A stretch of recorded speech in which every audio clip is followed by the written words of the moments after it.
You know when you're watching a massive tournament and you're just wondering, how on earth does a stacked team of absolute top-tier superstars completely fall apart against a totally average underdog? I mean, we see it all the time, right?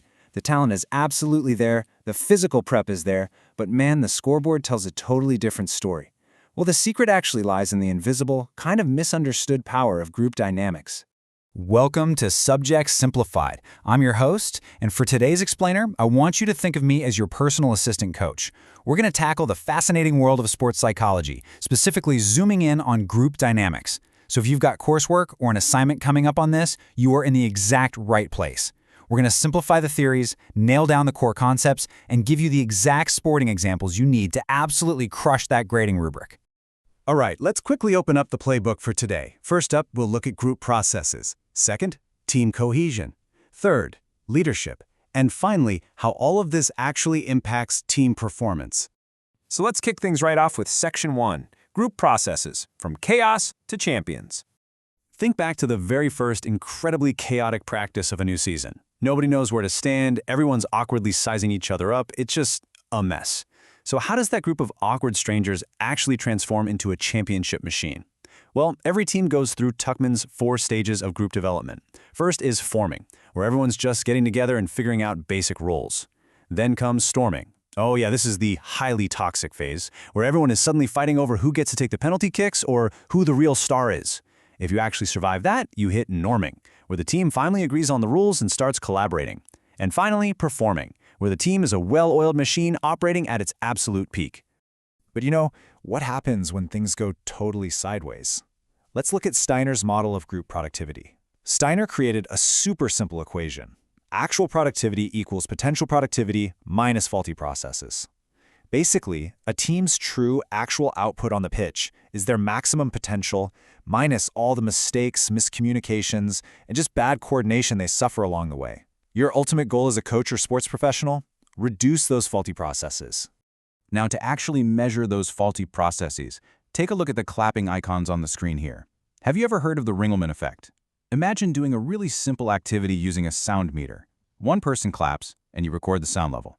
Then 2 people clap, then 3, then 4. Logically, you'd expect 4 people to be exactly 4 times as loud as one person, right? But no, they aren't. The sound level doesn't increase in perfect proportion to the number of people.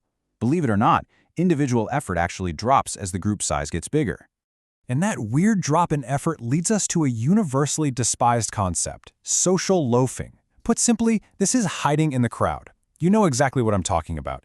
It's that lazy teammate on the pitch who magically stops tracking back on defense because they figure, someone else will do it. It's the exact same psychology as that one guy who does absolutely nothing in your college group project but still happily takes the A grade. They're relying on the size of the group to mask their complete lack of effort. Moving right along to Section 2, Team Cohesion, Sticking Together. Let me ask you something kind of provocative. Do teammates actually need to be best friends off the pitch to win championships on it? The short answer is nope, and here's why. We've got to separate task cohesion from social cohesion. Task cohesion is all about sharing a common goal, like winning the big game or executing a flawless defensive strategy. Social cohesion, on the other hand, is about getting along and just being buddies. The crucial takeaway here is that you can absolutely despise a teammate's personality off the field, but still have incredibly high task cohesion, which allows you to perfectly connect with them for that game-winning assist. To actually build that effective team climate, we've got to look at Karen's antecedents. Think of these as the 4 blueprint factors that affect cohesion. First, environmental factors, like your training facilities or the size of the group. Second, member characteristics, so individual personalities and motivation levels. Third, leadership styles, which we'll dive into in a second. And fourth, team elements, like shared goals and the history of the team. Notice how these different elements dynamically blend together.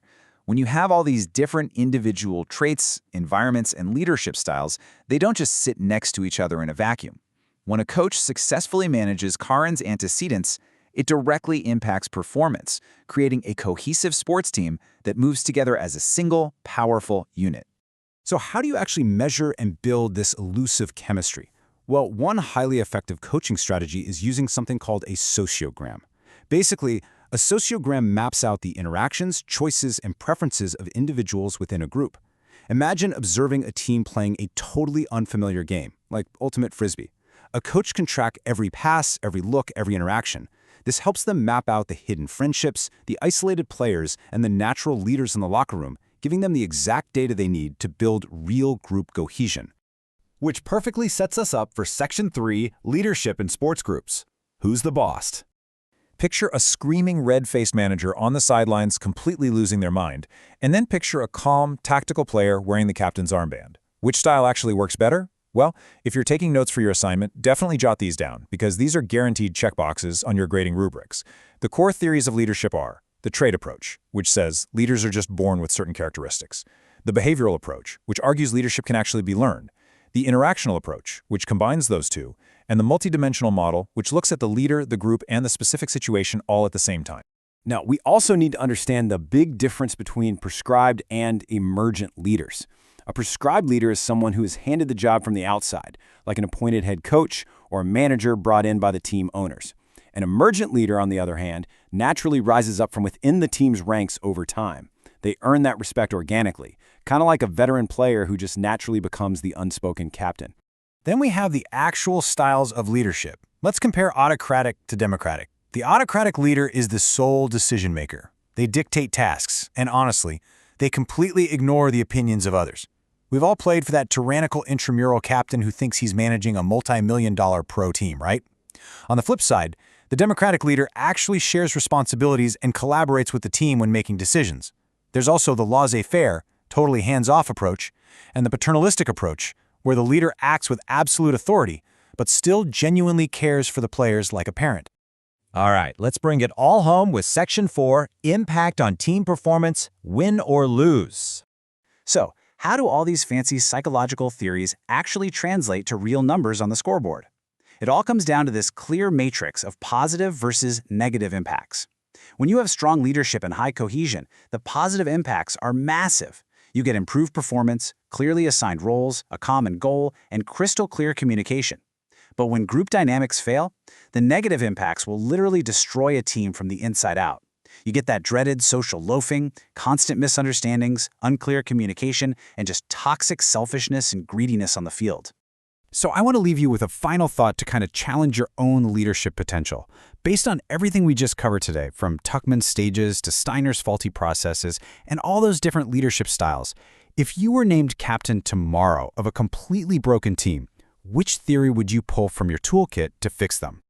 And that brings us to the end of today's Explainer. I really hope this helps you absolutely nail your sports psychology assignment. You now have the theories, the models, and the exact sporting examples to back it all up.